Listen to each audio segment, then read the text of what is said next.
नमस्कार, मैं सत्येंद्र प्रताप सिंह। आप देख रहे हैं डिजिटल खबरीलाल का खास कार्यक्रम पर्दे के पीछे। चुनाव आयोग ने 288 सदस्यीय महाराष्ट्र विधानसभा और 81 सदस्यीय झारखंड विधानसभा चुनाव की घोषणा कर दी है, जहां झारखंड में 13 और 20 नवंबर को 2 चरणों में मतदान होगा। वहीं महाराष्ट्र में सिर्फ एक चरण में 20 नवंबर को मतदान होगा और दोनों ही जगह के परिणाम 13 नवंबर को घोषित किए जाएंगे। इसके साथ ही चुनाव आयोग ने 15 राज्यों की 49 विधानसभा सीटों और 2 लोकसभा सीट की उपचुनाव की भी घोषणा की है। 13 राज्यों के 48 विधानसभा सीटों और 1 लोकसभा सीट के लिए बुधवार 13 नवंबर को मतदान होगा। यह एकमात्र लोकसभा सीट जो है यह केरल की वायनाड की लोकसभा सीट है, जो राहुल गांधी द्वारा इस्तीफा देने के बाद खाली हुई है। वहीं 2 राज्यों की 1 लोकसभा यानी महाराष्ट्र की नांदेड़ और उत्तराखंड की 1 विधानसभा सीट पर 20 नवंबर को मतदान होगा। 13 नवंबर को होने वाले मतदान के लिए अधिसूचना शुक्रवार 18 अक्टूबर को जारी की जाएगी। वहीं नामांकन पत्र 25 अक्टूबर तक दाखिल होंगे और 28 अक्टूबर को नामांकनों की जांच होगी और नाम वापसी की तिथि 30 अक्टूबर तक है और मतदान 13 नवंबर को होगा। यानी आज से सिर्फ 28 दिन मिल रहे हैं मतदान के लिए।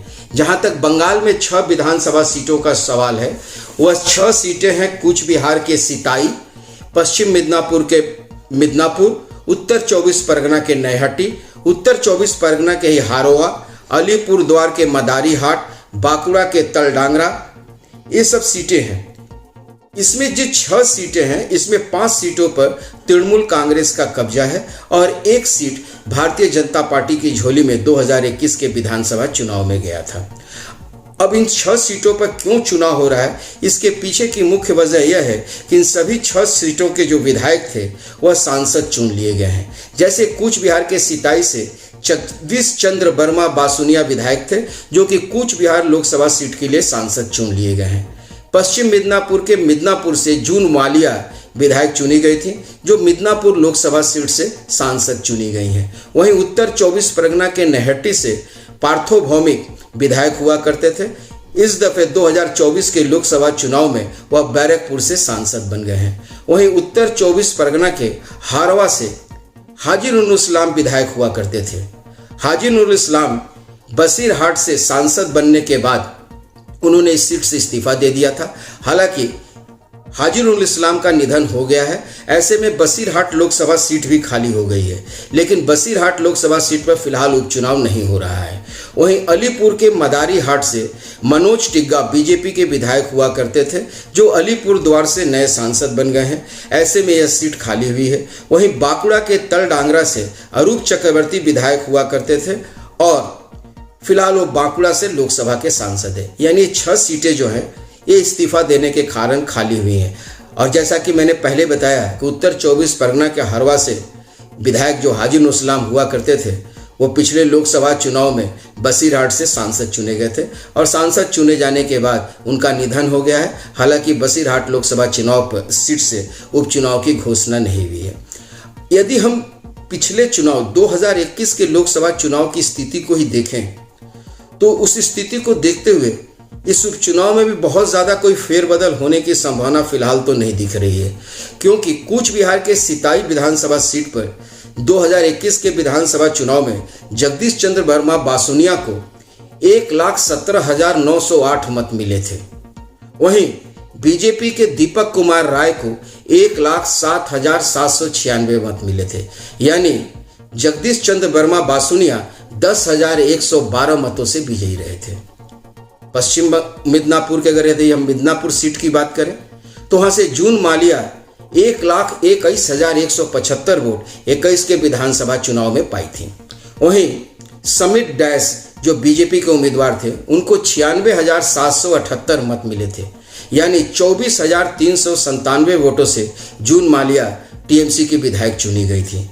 उत्तर 24 परगना के यदि नैहट्टी की हम बात करें तो पार्थो भौमिक 2021 के विधानसभा चुनाव में 77,753 मत पाए थे और उनके खिलाफ बीजेपी की उम्मीदवार थी फाल्गुनी पात्रा, जो फिलहाल बंगाल प्रदेश महिला मोर्चा की अध्यक्ष हैं।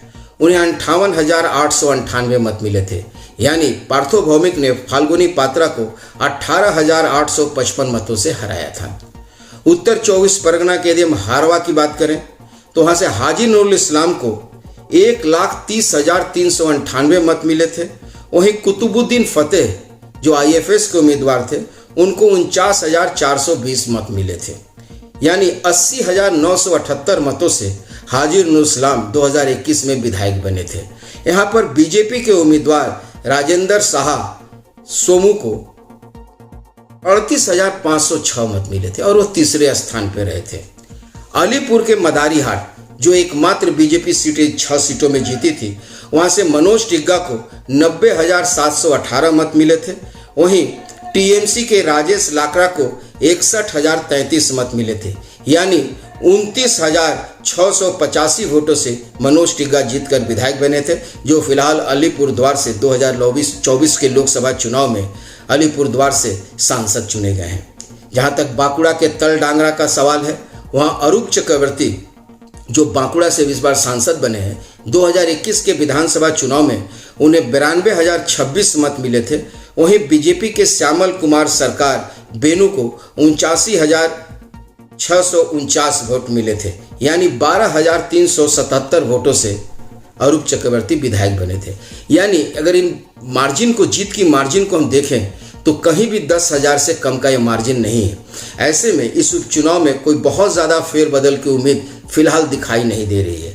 और यदि हम लोकसभा चुनाव परिणाम 4 जून को आने के बाद के स्थिति को भी देखें तो राज्य में 4 सीटों पर 10 जुलाई को उपचुनाव हुआ था और मानिकतल्ला, राणाघाट दक्षिण, रायगंज के साथ साथ बीजेपी के हाथ से बागदा सीट भी TMC जीतने में कामयाब रही थी।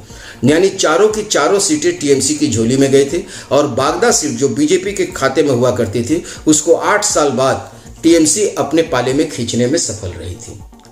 और यदि हम बसीरहाट लोकसभा सीट की ही बात करें, क्योंकि यह बात करना यहाँ जरूरी है क्योंकि इस पर हम आगे चर्चा करेंगे। 2024 के लोकसभा चुनाव में, बसीरहाट के लोकसभा चुनाव में 2024 में जो चुनाव हुआ था, वहां से हाजी नूरुल इस्लाम को, जो तृणमूल कांग्रेस के उम्मीदवार थे जिनका भी निधन हो गया है, उनको 8,03,762 मत मिले थे। वहीं बीजेपी की रेखा पात्रा को 4,70,215 मत मिले थे। यानी 3,33,547 वोट से बीजेपी ये सीट हार गई थी। यह बताना इसलिए जरूरी है कि फिलहाल RG कर कांड का मुद्दा काफी हावी है और लोग उम्मीद लगाए बैठे हैं कि शायद इसका इस चुनाव में कोई प्रभाव पड़े। लेकिन यह बात मैं इसलिए कह रहा हूं कि जब लोकसभा चुनाव हुआ था उस वक्त संदेश खाली का मुद्दा इस RG कर कांड से ज्यादा मजबूत और हावी था, क्योंकि संदेश खाली के मुद्दे को प्रधानमंत्री नरेंद्र मोदी, गृह मंत्री अमित शाह, बीजेपी के प्राय सभी शीर्ष नेताओं ने संदेश खाली के मुद्दे को उठाया था। बावजूद इसके बसीरहाट लोकसभा चुनाव की बात करें, उसमें मार्जिन जो जीत की थी बहुत ज़्यादा थी, 3,33,000 के करीब आसपास के मत से जहां लोकसभा का सीट चुनाव जीते थे, वही हाजी नूरुल इस्लाम 2021 के विधानसभा चुनाव में 80,000 से अधिक मतों से विजयी रहे थे। ऐसे में यह अनुमान लगा लेना कि RG कर कांड से बहुत ज़्यादा प्रभाव इस पर पड़ेगा, फिलहाल ऐसा दिखाई नहीं दे रहा है, क्योंकि संदेश खाली का मुद्दा इससे बहुत ज़्यादा बड़ा था। फिलहाल आज के लिए बस इतना ही। कल फिर मिलते हैं इसी समय पर्दे के पीछे।